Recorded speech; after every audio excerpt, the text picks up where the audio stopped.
We're heading out into nature to talk about Walt Disney's true life adventures. Kristian Moran is here, and you're listening to the Tomorrow Society podcast.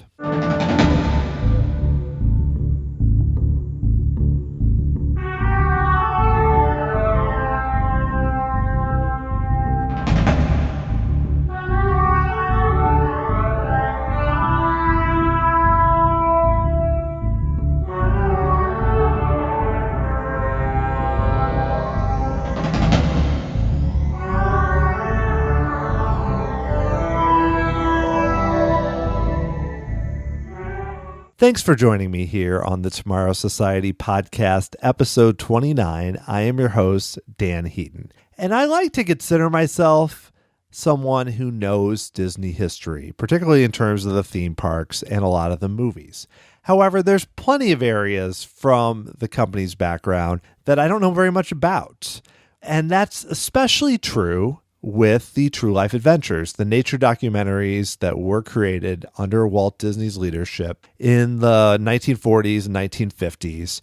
And they won a ton of Academy Awards and basically created a genre of film in nature documentaries. I've seen a few of them, but not nearly as many as I should. And I know almost nothing about the background of these films, which was why I was really excited to read Kristian Moran's book titled True Life Adventures, A History of Walt Disney's Nature Documentaries, because it described these films and the legacy afterwards, but also really goes behind the scenes. It's almost like you're getting DVD extras about these films, but it's so much more extensive because he's done all the research and has it right in front of you, but it's written in narrative form. So I was really excited to learn more about the True Life Adventures, and that's also why I wanted to have Kristian come back on the show. So I think this conversation is really cool because if you aren't already a huge fan of the True Life Adventures or know much about them, I think it will get you more interested in picking up Kristian's book and learning about them. So before I get to the conversation, I did want to mention quickly that a great way to support the show is to do ratings and reviews on iTunes. And there's an easy way to do so.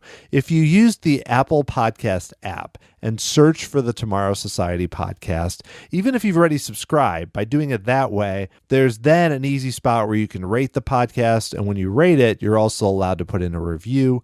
And if that is a great way to support the show and also to get a lot more people to find out about it. There are so many great Disney podcasts out there. To find a way for more people to hear this show, especially if you're a fan, those reviews and ratings are a huge part of it. But enough about that. Let's get to the main event, my conversation with Kristian Moran.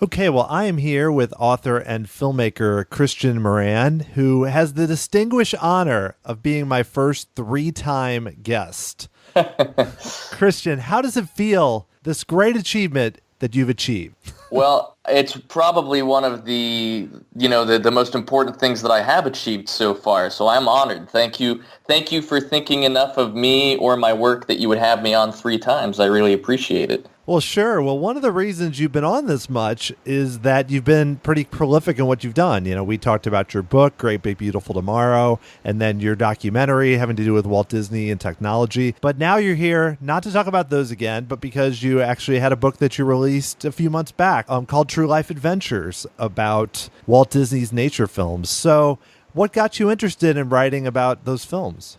Well, as you yourself mentioned, I come from a film background.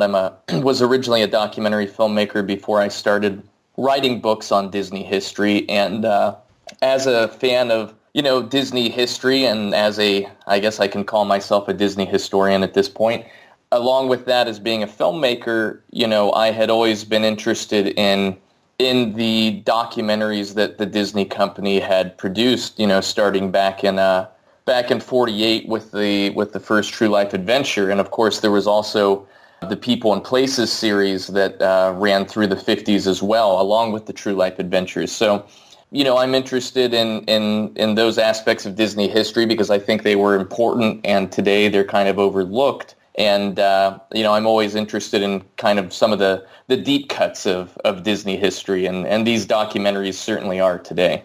Yeah, and that's what really interested me, because I feel like I would not call myself a historian, but I think you could. The thing that interests me is that I feel like I have a pretty good gauge. I've read a lot of books and such on Disney history and the Disney films, and I know a big blind spot for me is the true life adventures, and probably for a lot of people. So that's why I found this interesting, because in a lot of ways, the films you were describing, I hadn't seen and knew very little about.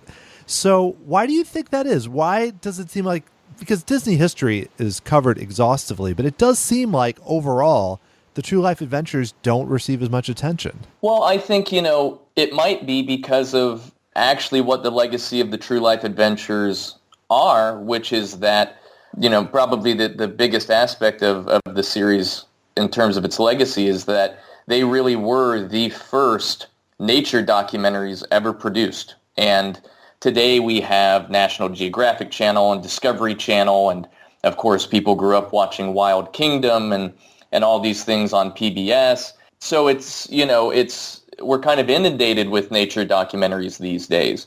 And I think that the Disney company kind of, proceeded elsewhere and didn't really necessarily look at the series as being large money makers. They didn't have any kind of reoccurring characters, obviously, or anything that they could merchandise. But interestingly enough, as a series, I believe the True Life Adventures possibly won Walt more Academy Awards than any other series that he produced, even more so than the Silly Symphonies, I believe. Yeah, that's interesting, because you're right. They were basically inventing a genre, and that comes across in the book, where essentially Walt had filmmakers that he trusted, or people he'd just say, go out there, bring me your footage like you describe, and then they would put something together. Not Walt himself a lot of the time, but the people that work for Disney.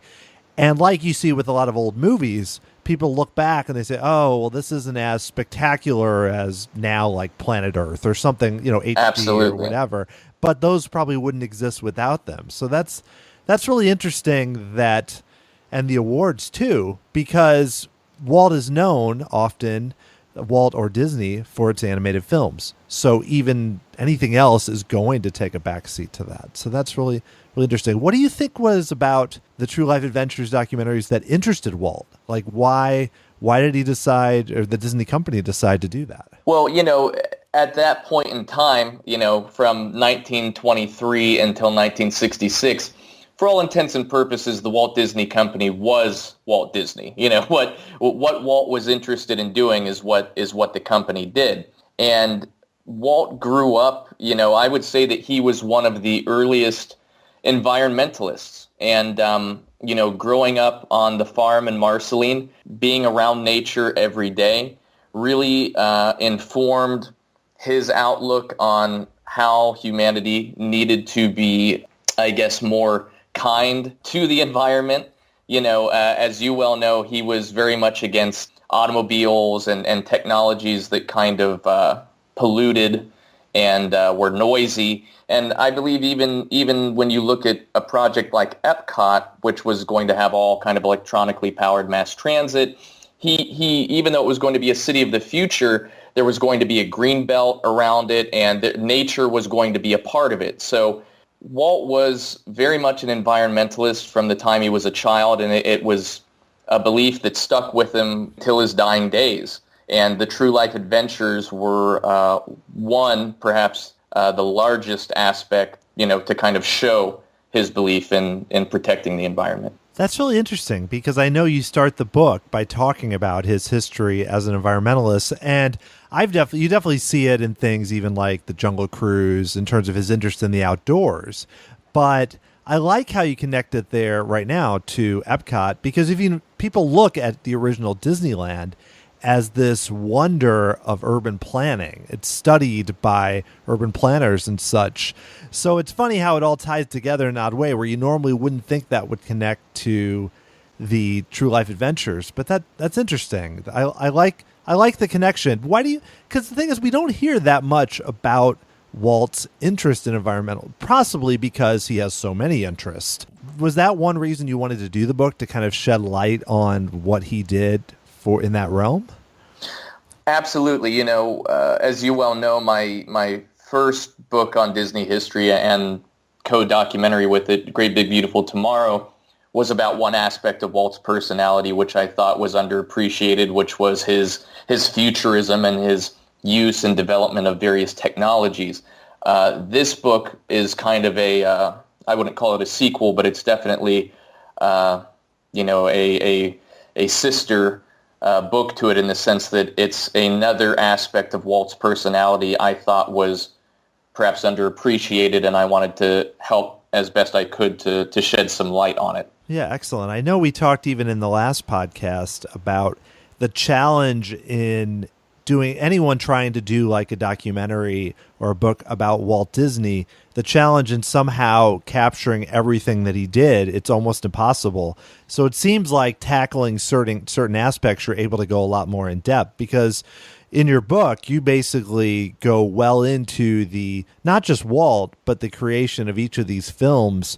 What was it like trying to do the research for that? Like, where were you able to find the information that you could to put together the book? Well, anyone that's interested in expanding their knowledge of Disney history, that really wants to get into the nitty-gritty of it, I suggest they pick up as many copies, as many volumes of D.A. Gase's Walt's People series, which is approaching 20 volumes right now. And they're filled with interviews with people that worked with Walt, that worked at the Walt Disney Company up to modern times, going as far back as the silent films. They just contain a wealth of knowledge, and the vast majority of the kind of quotes that I was able to use, and a lot of the information I got for this book, a lot of it came from those interviews that were contained within the Walt's People series, spread out across. I had a massive outline when I was writing that said, this person in this book, in this chapter, this page to this page, and there's just a lot of information in there. So you can really find just about anything you're interested in. If you're interested in the animated films, you're going to get a lot of people interviewed about those. You get people interviewed that worked in the parks. You get people interviewed that worked on the live action films. And in this particular case, I was searching for people that worked on the True Life Adventures, and there was a wealth of information. Well, that's excellent. But I'm sure the challenge, like you mentioned, then when you have a lot of that info, is somehow being able to put it into like a narrative of what that happened. So how long did you spend on preparing the book before it was ready? Oh, I'd say I probably, worked 5-6 days a week for 6 months getting it together. Obviously first the process is I obviously went through all the Walt's People books, as I said, every other book that I had on Disney history, which I think is somewhere between 50 and 75 at this point, that contained information that was pertinent to the True Life Adventures. I even had to go back and find some of the old e-ticket magazines that the Walt Disney Family Museum still sells. And, for some of the information I was looking at, how the True Life films, their effect on Disneyland. And so, I went through, a variety of different materials, not just the Walt's People books, but all kinds of material that's been out there. I even, one of the interesting things was in those days when the True Life films were released, typically a companion book would be released with it as well. Sometimes they were photo books, sometimes they were kind of nature books for adults or for children. I picked up a number of those books that correlated to films like Living Desert and Vanishing Prairie. A comic book series was released, made by Dell Comics, and I picked up several of those, like comic books for White Wilderness and Beaver Valley. You wouldn't think that Beaver Valley, a story about beavers out in nature, would make great comic book material, but it's actually pretty good.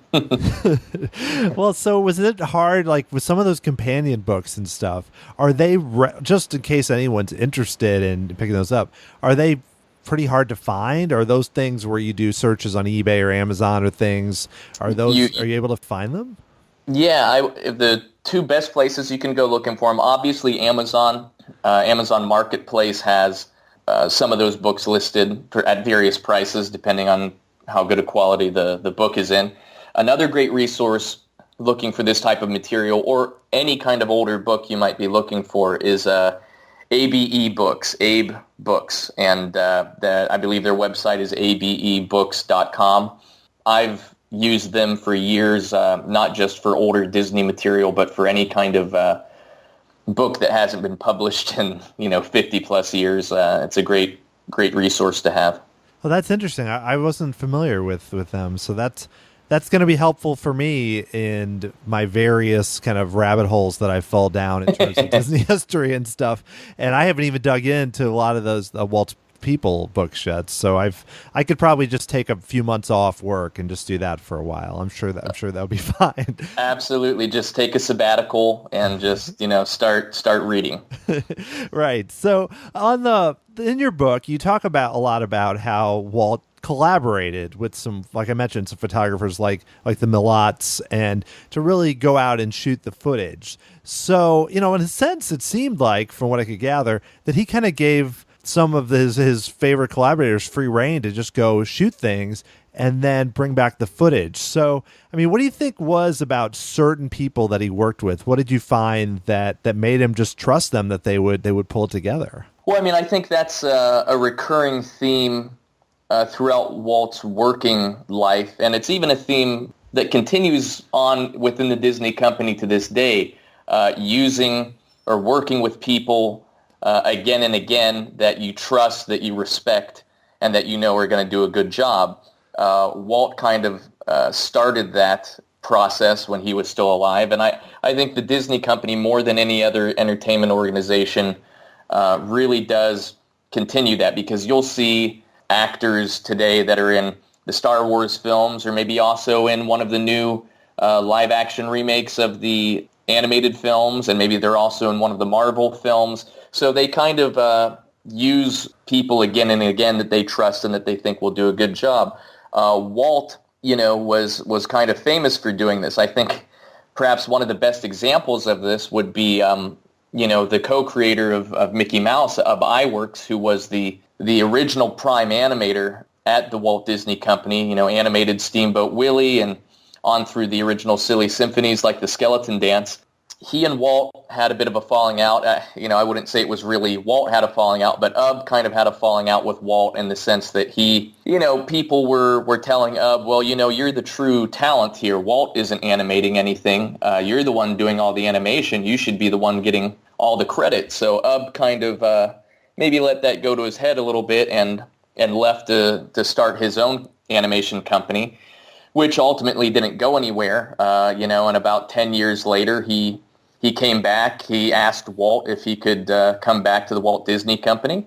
Walt said, "I'd love to have you. Please come back." And Walt, from that point on, did not work in animation anymore, but he was the head of the special processes department. So he basically worked on special optical effects, with cameras and things of that nature. I believe he created the 360-degree camera rig that was used for the Circle Vision movies and things of that nature. So, Walt was such a man that, even if you left on kind of poor terms, if he still thought you could do a great job, he'd work with you again. And so, of course, when it came to the True Lives, with people like the Millots or Paul Kenworthy and others, Lloyd Beebe, when they were turning in good work and turning the work in on time, he just continued to work with them because they knew what they were doing and he knew that he could trust them. Now, that's interesting because it's a good connection, because you think about, even I recently spoke to Ken Kibo, who directed a documentary with Rolly Crump, and Crump talks about a similar thing where it's like, and it's interesting, I had a connection that he did a similar thing with the wildlife. You hire people and trust them to do it. He knows that rarely is it not going to work. So that's absolutely. And I mean, it's even with, Rolly Crump, like many in Imagineering, started off in the animation department. Some of the most famous Imagineers started off in animation, but Walt believed in them and thought maybe their ideas and their talents could move over into this other realm as well. Right. That's interesting, and it says a lot about probably why some of these films are so successful. Another interesting thing about, which I'm very naive, I will say this up front, but when I read some of the items about how like crew members set up footage, or like Paul Kenworthy setting up his indoor studio. Some of the things there, I mean, it was very inventive, but did things surprise you? Did you find some examples that you really did not expect when you were researching this? I think that I was maybe surprised at a few things. Maybe I was surprised, kind of like what you're saying, a lot of what Kenworthy initially did, with his thesis film and the wasp and the spider and snakes and everything. I was kind of surprised that they were completely done within a studio setting, but still done as they would occur naturally, no prodding or anything. So they are, realistic, and they are as it would happen in nature. They just didn't happen in nature. And I think that is because of the technological limits of the time. You couldn't really go out and, film that type of material, insects fighting, out in nature with the technological limitations of the day in terms of cameras and lenses and film stocks and things of that nature.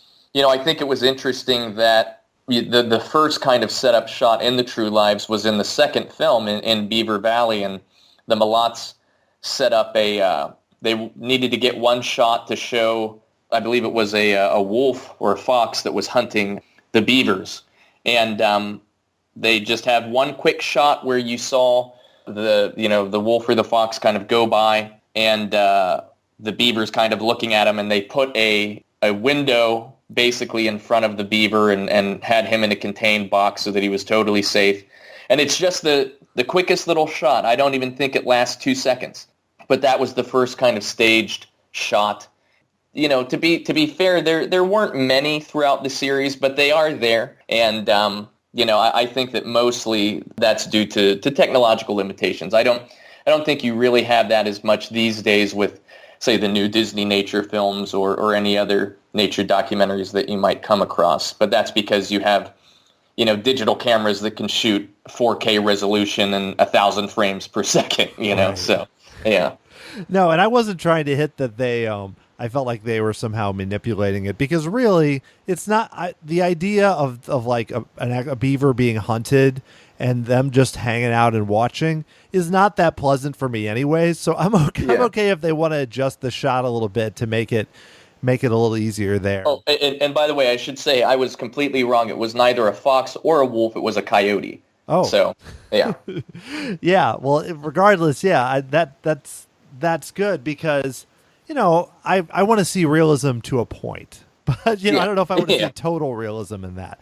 Another section that I thought was interesting in your book was the True Life Legacy section, where you talked about kind of how the spirit of those adventure films carried over into things like Disney's Animal Kingdom and other areas. So do you feel like that the spirit really is still moving forward for Disney in some of those examples? Like, is the legacy of the True Life Adventures still ringing strong? Whether people realize it or not, it absolutely is. I think today stronger than ever, simply because of the new Disney nature films that are being released annually or biannually. Those are literally a direct descendant of the True Life films. I believe Bob Iger even said as such when the first Disney nature film was announced in the late 2000s. Obviously, Animal Kingdom, the park is doing well. And obviously the various conservation efforts that the Walt Disney Company is engaging in today, all of these things are directly descended from the True Life Adventure films and from Walt Disney's personal, commitment to environmentalism and to the appreciation of nature and all the life that lives within it. Yeah, no, I totally agree. And I mean, my oldest daughter's 8, and she's seen some of the films, went and saw, I think Monkey Kingdom and a few others. So it's great to have films that, modern films that are shot with, like you said, with the HD cameras and such, but still have a similar spirit. And I have to mention too, which kind of made me sad a little bit, that we never got the Equatorial Africa Pavilion in Epcot, which you get into in your book, because that sounds amazing. And I know we have the Animal Kingdom, which is, has a whole park and an amazing Africa section. Something about, I feel like that pavilion would have added so much to Epcot. So why didn't that happen? Well, there are a variety of factors that played into it. The most important probably being essentially the financial situation that the Walt Disney Company found itself in the late 70s, early 80s, before Michael Eisner and Frank Wells came in to kind of right the ship, as it were.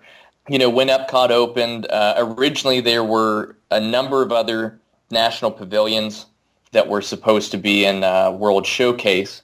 And one of these areas was supposed to be basically an African pavilion, the Equatorial African Pavilion. The person that was, kind of spearheading it was Disney legend animator Ken Anderson, who had a very strong appreciation of African culture, African artwork, and music. And he was kind of the lead designer on the pavilion. And, at the time, they were trying to get various nations or corporations from various from those nations to kind of finance the building of each pavilion at World Showcase. And because most African nations are, at the time, were not financially stable, apart from South Africa, and South Africa obviously has a strong history of racism and apartheid. And so South Africa was the only country financially stable that could possibly provide funds to build the Equatorial African Pavilion. But the Walt Disney Company decided if we have to work with the government of South Africa or no one else, we kind of are going to choose no one else. And unfortunately, the African Pavilion has obviously never been made. That's not to say we can't hope that one day the Disney Company might not choose to expand World Showcase outside of all the intellectual properties that are now being projected in there. Maybe they'll actually attempt to expand the cultural appreciation within the area. Well, we can only hope. You're hitting a sore spot for me talking about World Showcase and intellectual properties. But yeah, you never know. I mean, leadership changes, the public interest changes, anything could happen. But at this exact moment, that seems like a challenge. So you mentioned also in the book, speaking of Africa, the Heartbeat of Africa film, which sounded pretty amazing, like something that would still be impressive today. So I need to know, where can I find clips of this film? Why is it not available? So were you able to find any clips from it really at all? No, I spoke with Jack Calfer, who was director and camera operator who started off working on the True Life Adventures and worked his way up that, through the 70s and 80s, he was directing feature films. And Ken Anderson, having remembered Jack from his days on the True Life Adventures, contacted Jack and asked him if he'd be interested to go and shoot the material that would be the Heartbeat of Africa, which was going to be a massive production, basically like 3 IMAX screens, all being projected simultaneously with 3 different films rolling on it. Would have been massive sensory overload. And Jack himself, it claims that he doesn't even know where the footage is. It's in it. We know how the Walt Disney Company is. They save everything. So I guarantee somewhere in the archives, those massive IMAX film rolls are somewhere back there just waiting to be uncovered and viewed. But I myself have not had the opportunity to view any footage from it. That's so interesting. Yeah, you're right. I'm sure that sometime in the future there'll be some sort of, for like a D23 event. And they're like, we just found this. It's been uncovered. Yeah, exactly. That's a great idea at the Anaheim Convention Center. Just at night, throw up some massive IMAX-sized screens and just project them out there for everybody to watch. It's free advice, Disney. Just take it right now. I'm sure they're listening right now. All right. Well, I feel like we've barely scratched the surface of what's in your book, but I think that's a testament to how many interesting things are in it, because really the little bit we've talked about, every film has stories that are interesting. So I just want to say it's really an interesting book, and I'm glad I got to read it. It makes me want to go watch or rewatch a lot more of these films. Well, thank you. I really appreciate it. I'm glad that you enjoyed it. And hopefully when you have time, you will watch some of them. If you have Amazon or iTunes or anything like that, they're available for rent on there. You can rent them in HD even. So whenever you have the opportunity, you should check them out. Oh, I will, definitely. So I wanted to mention one other project that you've recently started, even more recently, which is Enchanted Tiki Couple, which is your YouTube channel that you're doing with your wife, Christina. And so what made you decide to try and take on this project? Well, obviously, she and I both love Disney, and we're, the various facets of the company. And we had been trying to work on something Disney related together for a long time, and we just kind of hit upon this idea. We look at a lot of other Disney vloggers and Disney centric YouTube channels and have an appreciation for a lot of them, but we had noticed that there was no one really doing what we're doing now with our Dishing Up Disney show, which is essentially we will go through the historical archives of Disney food, go back to the cookbooks from the 80s and 70s and stuff from Walt Disney World and Disneyland, and we kind of find recipes, and Christina will cook them up, and I'll give the kind of the back history on where the recipe came from and kind of what restaurant or hotel it was from and a history of that particular place that the food or drink came from, and just have a good time doing that. And at the end, we taste it and give our opinion on how it was, and hope that other people will make the food or drink as well and let us know what they think of it. No, it's really fun. I wanted to get I remember getting the Kungaloosh drink at the Adventurers Club back when it was open, so that was fun to see. The tuna burger you guys made, now it didn't seem like that was as big a hit for you guys in terms of what you enjoyed. I really liked it. Christina just does not like tuna, really, especially not canned tuna like that. I liked it a lot, but I think more for me, I mean, I have such a strong appreciation for Disney history. She made, for those listening that don't know what it is, when Disneyland first opened in 1955, kind of the top food item was the Chicken of the Sea tuna burger that was available for purchase at the Chicken of the Sea restaurant on the Chicken of the Sea boat in Fantasyland. We discovered the recipe for that, and she cooked it up, and it was like traveling back to 1950s Disneyland. So just in and of itself, to me, was super cool. She didn't care for it particularly, but anyone who likes tuna sandwiches or anything like that should check out the episode and learn how to make it, because I think that they'll enjoy it. Yeah, and I don't want to dissuade anybody from seeing the episode. Personally, I'm kind of in the same boat where I'm not a big tuna fan, so I was kind of like, well, I don't know, but it's not about what you guys are making. So where do you go to I'm sure these recipes are out there, but where's kind of your go-to way if people want to look for recipes too? Well, there are a number of cookbooks that the Disney companies put out over the decades. Some from, as far back as the 80s. Actually, if we're going to go really far back, I haven't gotten my hands on one of these yet. But I believe the first Disney cookbook was released in the late 30s, early 40s, before there was even a Disneyland, and they were just recipes that were kind of Disney-centric, like Snow White-themed recipes or Three Little Pigs-themed recipes. I'd hate to think what the Three Little Pigs recipe would be. Basically, there are any number of cookbooks out there. Also, another great resource is allears.net, and they have a number of recipes up there. And so we just kind of decide, tonight, actually, we're going to be uploading an Oktoberfest episode. So Christina made the Black Forest cake from Beer Garden at the German Pavilion at Epcot. And we also try one of the beers that is available at Beer Garden. And so Oktoberfest is going to be wrapping up this weekend, so we're kind of putting that up this evening. And, we just have recipes from, the hotels and the parks and all over the place. And just one of the ones I'm really excited about putting up, the one that made me kind of want to do it in the first place, was the monorail flight of drinks from the Top of the World restaurant that used to be at the Contemporary. There were 4 monorail drinks: monorail yellow, red, pink, and purple. Christina made those, and we thought they were all great, but they haven't been available really for at least 20 years since since Top of the World shut down. And actually, you can get monorail yellow at the new Top of the World at the Bay Lake Tower. But as for monorails pink, red, and purple, they are a thing of the past. So stay tuned for the episodes so that you can make it in your own kitchen.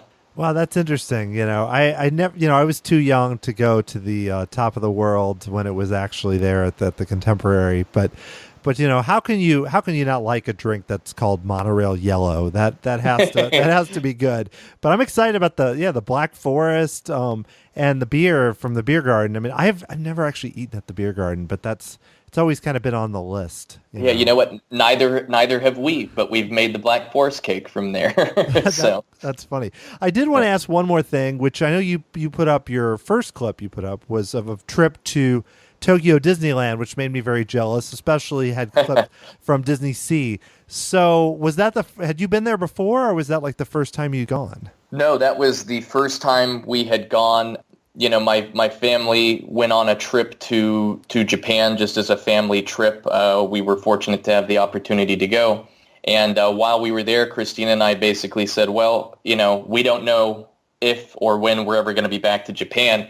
So we've got to go over to Tokyo Disney. And so we went to Tokyo Disneyland and Disney Sea and visited we stayed at the Tokyo Disneyland Hotel, and we visited the other two hotels there as well, and the shopping area, and just had a great time. Actually on that same trip, we went to Hong Kong Disneyland, and we also have an episode of that has not been uploaded yet, but keep your eyes out for that as well.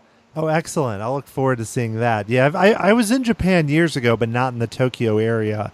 But it's one of those things where I think, wow, it'd be amazing to go. And of course, it was disappointing, right? There's nothing good to see there, right? No, especially Disney Sea. I don't even know why they bothered building it. It's ridiculous. It's kind of like the Paris studios. There's nothing you need to have there. But, exactly. No, it's nice to live vicariously through those videos and be like, yeah, next year I'll be there, no problem. But exactly. Well, great. It's a fun channel, and it sounds like based on what's coming that you guys are just getting started. So it's great to see. So where can people, if they want to follow that channel, where can they go? If you go to YouTube and look up Enchanted Tiki Couple, you'll find our channel there. Also, you can find us on Instagram and Twitter as Enchanted Tiki Couple. Great. And of course, if people want to buy your book, True Life Adventures, or your find out about what else you're doing, where can they go? Well, you can visit my Instagram account, our Enchanted Tiki Couple Facebook page, or my Twitter account. Currently, in terms of other Disney projects, I'm working on my next book, which is called Staying on Property, A Guided History of the Disney Resorts, where I've been interviewing different architects and architectural firms who actually designed and built the various hotels and resorts around the world for the Walt Disney Company. That will hopefully be released end of next year or beginning of 2019. And after that, I'm going to be embarking on perhaps my magnum opus, which is a 4-volume history of the first 100 years of the Walt Disney Company. And the idea for that is each book will cover 25 years, with the 4th book coming out in 2023, the 100-year anniversary of the Walt Disney Company. Wow. So I feel like right now I'm already taking up valuable time for you to work on these books. I got to get back to work right now. Yeah. Well, those seem really exciting. The property, I mean, the history one, obviously, without saying, sounds like an amazing undertaking, and look forward to see it. The on-property book is interesting, though, because it seems like there's got to be stories about, I don't know which ones you chose, but the Contemporary Resort has an interesting story. The Disneyland Hotel, I imagine, has an interesting story. So what are you kind of going to focus on? I'm sure there's too much you could possibly put into that book. Well, I'm literally attempting to put the history of the development of each hotel around the world, including every Walt Disney World hotel, the 3 Disneyland resorts, Disneyland Paris, Tokyo, Shanghai, Hong Kong, and Aulani. Wow, that is a big undertaking too. Well, it's cool to, I think you're doing this all so you can be like the first five or 7 time guest on the podcast. I think exactly. Well, if we do one episode for each of the Disney company history books, that's at least 4 more appearances, let alone anything in between. So. Well, it's great. It's really exciting to hear about all those projects. And like I said, again, the book is definitely worth checking out. So if that's any indication, those future projects are going to be great. If I may, I'd also like to plug my wife Christina's Etsy store, which is Mouse Couture Studios, and she makes handmade mouse ears and sells vintage Disney gear that you can only really find at her store. And she's doing a beautiful job with the mouse ears that she's creating. They're gorgeous. Well, excellent. Yeah, and I'll get links to all the things we've mentioned and put them in the show notes for everyone who's listening so that you can check out everything that Kristian and his wife are doing. So, Kristian, thanks so much for being on the podcast. This was great. Thank you, Dan. It's always great being with you, and I hope to speak with you again in the future. Definitely. In late 2018, early 2019. Exactly. All right. Thanks a lot. Thank you. It was great to have Kristian back on the podcast. He's involved in a lot of cool projects, and it sounds like there's plenty more on the horizon. If you'd like to contact me with any questions or feedback on the show, you can email me, dan@tomorrowsociety.com. Or you can go follow me on Twitter @TomorrowSOC or Facebook or Instagram @TomorrowSociety. And of course, there's articles going up regularly on the blog @TomorrowSociety.com. The music for this podcast was written by Adam Hookey and performed by the Sophisticated Babies. And of course, this podcast is hosted, produced, and edited by me, Dan Heaton. Thank you so much for listening, and I'll be back talking to you again very soon.